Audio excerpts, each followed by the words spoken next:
Welcome back to Let's Talk Race and Man. I'm your host, Harrison Paul, and today we're going to talk about Putin. We're also going to talk about Trump. We're going to talk about the topic of Christianity and what effect it has on the black community and our relationship with Christianity. Putin unveiled an artifact that had a black, well, I don't call him Jesus anymore. I call him Yeshua. I call him by his original name for the reason I'm going to speak about today.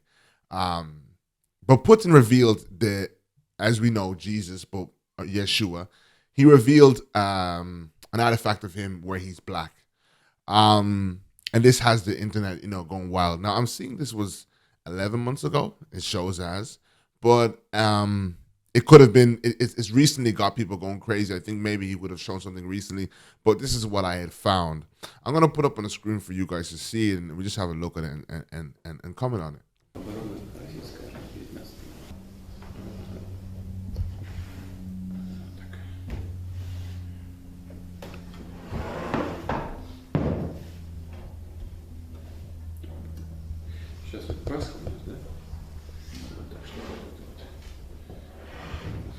Now, it's quite amazing.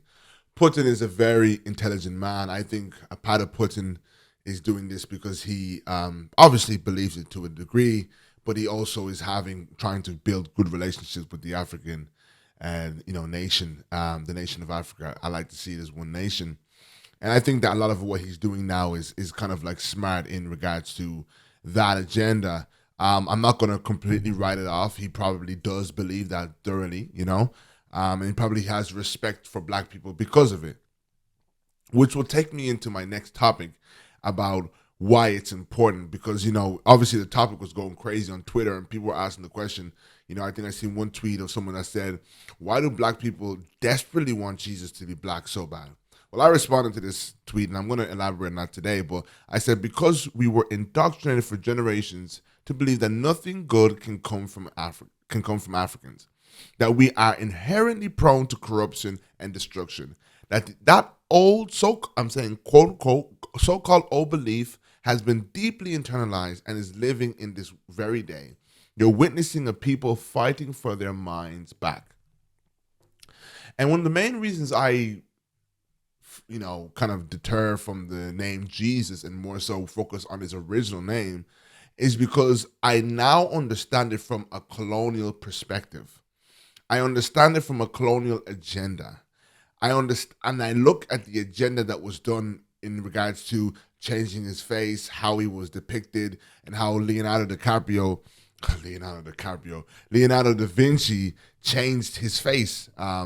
And I think there's a lot of things that we do as a black community in today, and I'll use we as being one of them, where we think, well, it doesn't matter where the origin is.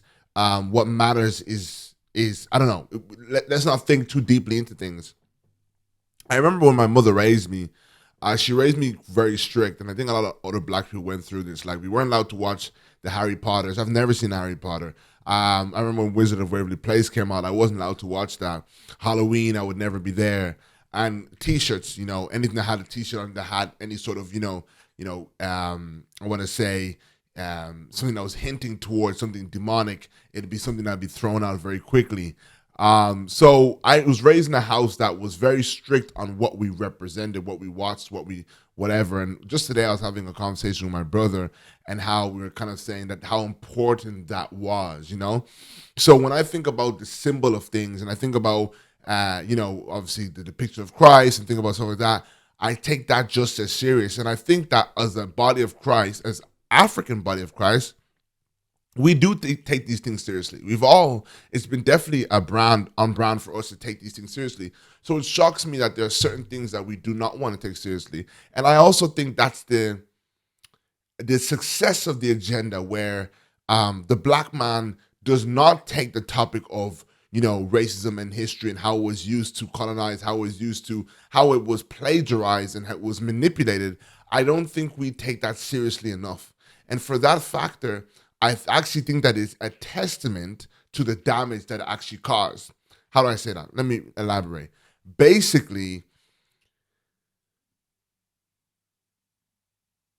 what it did to black people is not that big. Rather, black people are not that big of a deal. So whatever anybody might have done to black people is not neither that big of a deal. Do you understand? Is also not that big of a deal. I think it speaks to the lack of respect and dignity we hold for ourselves, that we say, listen, because such and such started here, we do not approve of that, and we're going to just be careful and remove that. And why Christ being depicted as a white man has been a very controversial topic, and why I think it should be taken a little bit more seriously, is because of the colonial agenda and the damage that it done. You know, I was in the gym the other day and I was talking to one of my friends, and he told me two of my friends were from Ghana, and they told me about an old Ghanaian proverb that said, if you are on your way to church, and on your way to church you see a white man, turn around because you're just seeing God. It's crazy, right? This is a proverb within Africa. Then we also have the fact that, I think I said this on my podcast before, that in Zimbabwe, and it's like a phrase that says, listen, if I bump into you, let's say, and I bumped into you, I had my drink, and I spilled my drink on myself, and I felt like that wasn't that big of a deal, but you were going crazy and saying, man, you made me drop my drink everywhere, you caused a big deal. You would say, relax, I didn't kill a white person. You would say that in Shona, in my Zimbabwean mother tongue, I didn't kill a white person. So basically, that is I can't, that's the worst thing I could do as a human being. So stop acting I've done the worst thing that's happened. I didn't kill a human being. I didn't kill you. I didn't kill a white man. And this perception of God, and this perception of idolization of the white man, has been something that went into Africa to destroy the minds of Africa and conquer the minds of Africa. I feel like this manifests itself in our day-to-day life. It manifests itself in the state in which Africa is in, and it manifests itself, I believe, in the way we even worship God till this very day. I believe we are currently in a colonized version of Christianity. Now, you have to believe me, I am not on the line of people who feel like we should throw Christianity out, the Bible's a white man's book. And I definitely believe the people depicting that book were African people. It was all depicted in Africa. I definitely see Paul as an African man. I definitely see David as an African man. I definitely see Moses and all these guys. And I think the very issue in which it is difficult for us to identify ourselves, let me say this, identify ourselves with those people, is a sign, a very much a sign to the state which our mind is in due to colonization. Because black people would probably walk away from Christianity if they actually took a second to deep and realize that, you know what? Someone like me and you could have been an Abraham. I don't think you're quite catching me on this. The damage on the black man's self-esteem through virtue of colonization and through virtue of the manipulation of Christianity has, the paradox, has caused the black man to think less of himself, to a point where I think there's an inherent belief within Africa that nothing good comes from African people. Whether we want to say that we are not like that, we think the best of ourselves, we're more than conquerors, we are great, we are this, we are that. I think it's a testament that when you tell a black person, do you know that could have been your descendants? All of a sudden, it becomes something that they don't want to accept. No, like, I don't think about it, I don't whatever. I think, like, basically, it wouldn't be a problem if the agenda wasn't there in the first place. The agenda was so the black man could not think of himself and see himself as something great came from you. There are great things that came from you. I think there's this analogy even now currently with the black man that nothing great comes from you, but you can be the best out of your bunch. You can be the good egg out of a batch of bad eggs. Usually corruption comes from you. Usually destruction comes from you. This is why we've brought importance to saying, do you know we built the pyramids? Do you know we were civilized before they came to try and civilize us? Because every African feels like the more I can attach myself to a westernized, of course, keeping bits of myself, but attach to myself to a westernized, we have now put advancement next to Western. And I was talking to one of my little bros today as he was here, and I was saying that why I hate it so much is because there are uncles right now in the rural areas of Africa. You sit with him, he probably got 3 chickens in front of him, 3 cows, and a whole farm, and not much in comparison to what the likes of Jordan Peterson are living in or anybody on the right wing. But I know in my heart, he would wipe the floor with a Jordan Peterson. He would wipe the floor with a right wing, professor.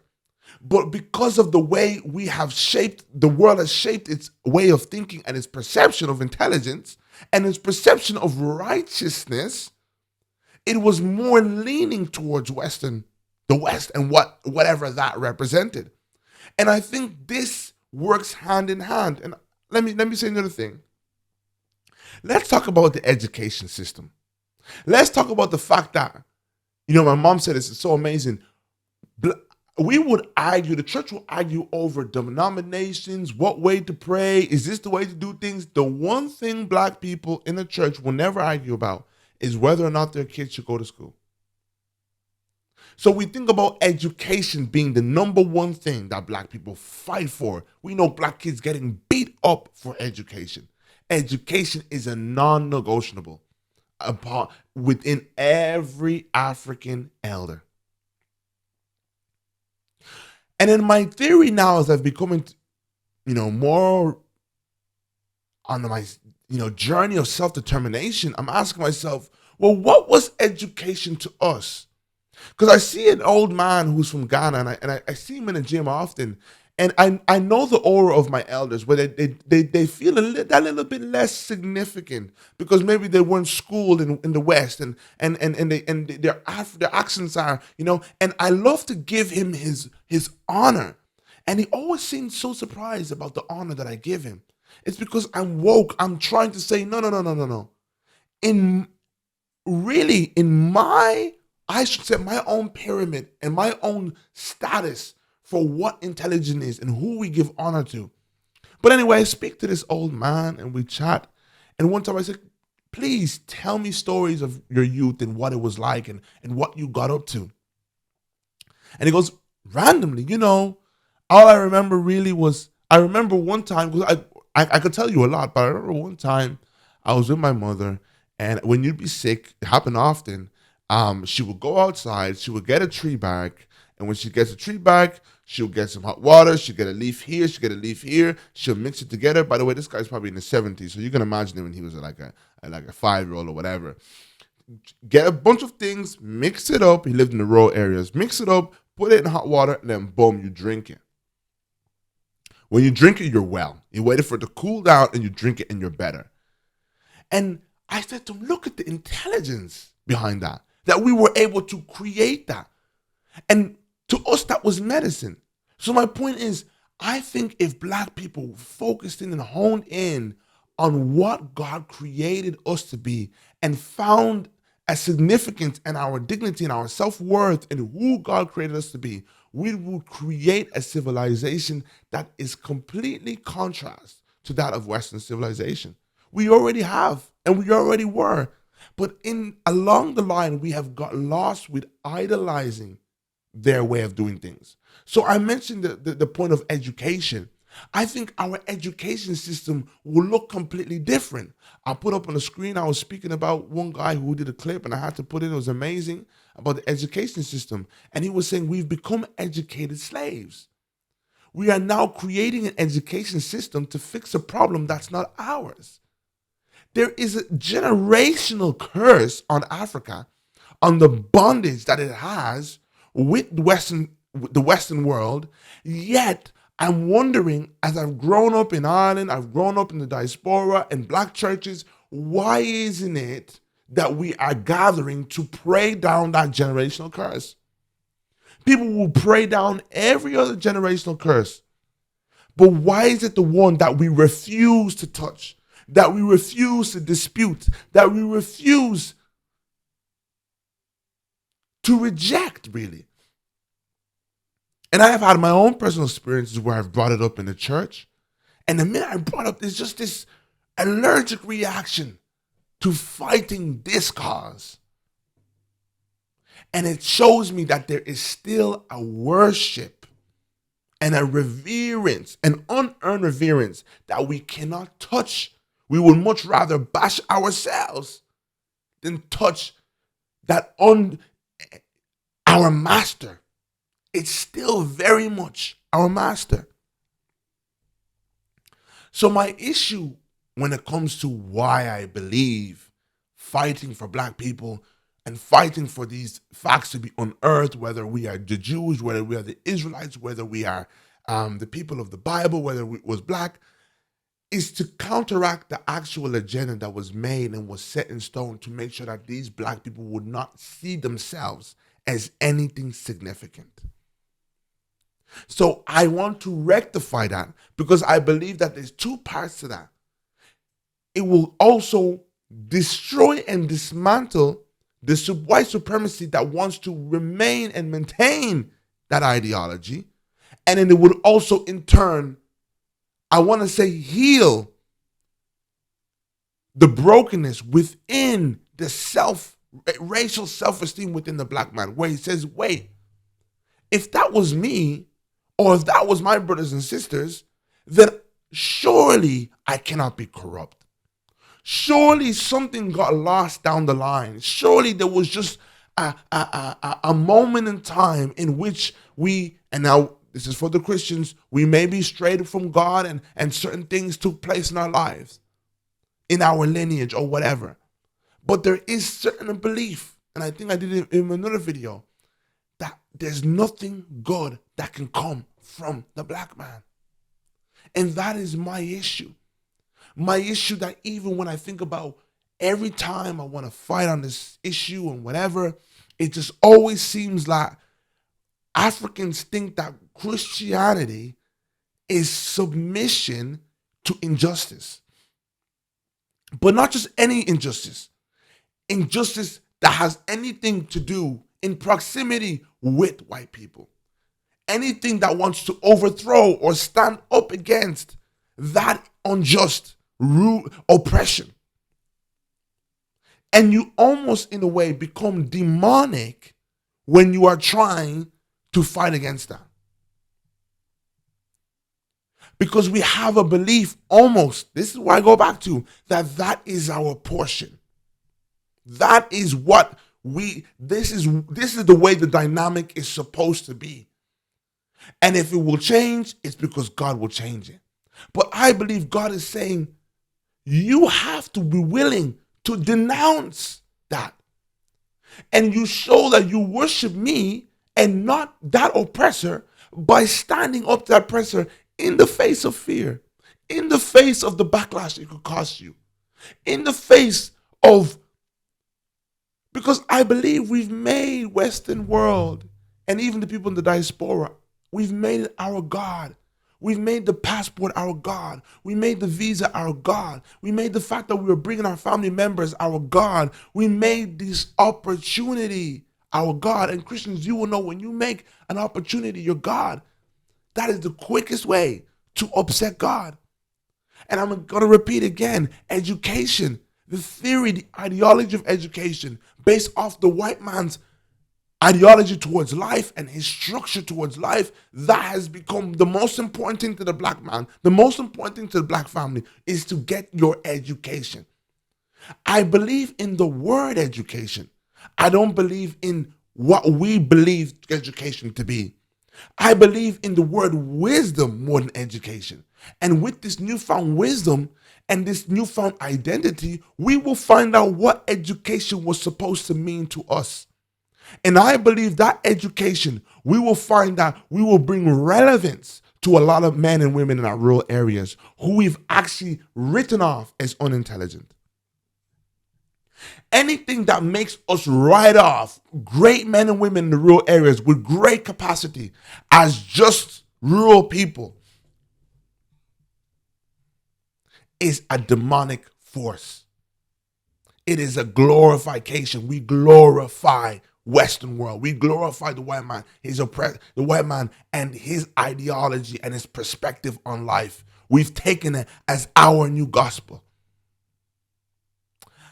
I want to come here now next and play a video of Donald Trump, and I want to have a discussion about just us for watching. We can have a little chat about what the things that triggered me here. This Bible is the King James Version and also includes our founding father documents. Yes, the Constitution, which I'm fighting for every single day, very hard, to keep Americans protected. Also, the Bill of Rights, the Declaration of Independence, and the Pledge of Allegiance are all part of this. God bless the USA Bible, and it's just very important and very important to me. I want to have a lot of people have it. You have to have it for your heart, for your soul.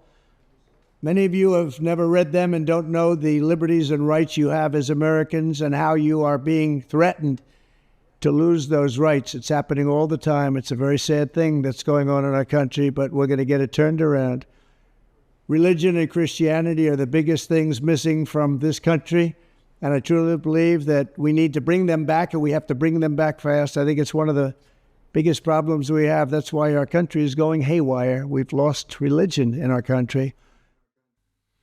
You know, the way people play with God, and this is a brilliant example to what I'm saying. I believe there is this oppressive Christianity. How can you find yourself as a man like Donald Trump, who tears down people, who makes fun of Biden, who does all these things, selling a Bible? And there are Christians who believe that Trump was sent by God. And you cannot see. If Trump was a black man, we would see he's not a man of God. But there are people in the body of Christ who will stand by Trump. And then we say the church is not supposed to be political, but I think the church should show discernment. The church should show discernment. So, brothers and sisters, there's not much I want to say on this, but you can see for yourself. There is this agenda, this evangelical Christianity that came and infiltrated African Christianity. Most say infiltrated African spirituality, but I say African Christianity. I know the Bible and Christianity was first in Africa before it was in Europe. I know we worshiped in spirit and in truth. And I think somewhere along the lines, we lost sight and we lost reverence, or rather our reverence, our true reverence is exposed. How do I put it like this? I think the Israelites loved God, but I think God wanted them to fear him more than he feared Pharaoh, more than they feared anybody else. Because I think a true sign of fear and reverence is when you fear something, but your obedience, you're more scared of disobeying your God. So if you can have all the, screaming and shouting for God, but in the face of Pharaoh, can't seem to say, listen, you go against God. Listen, Goliath, you have to come down. I think your false sense of Christianity and fear for God and reverence for God is exposed. That's my unfortunate belief. And I think Christianity has been plagued with that. I think the church has been plagued with that. I think it's disappointing that the church has been an epicenter for black people, especially within the diaspora. And that has been the main elephant in the room, the fight that black people have been fighting in the Western world. And every Sunday, most people, black people, will be in church. Yet we never addressed or helped or supported.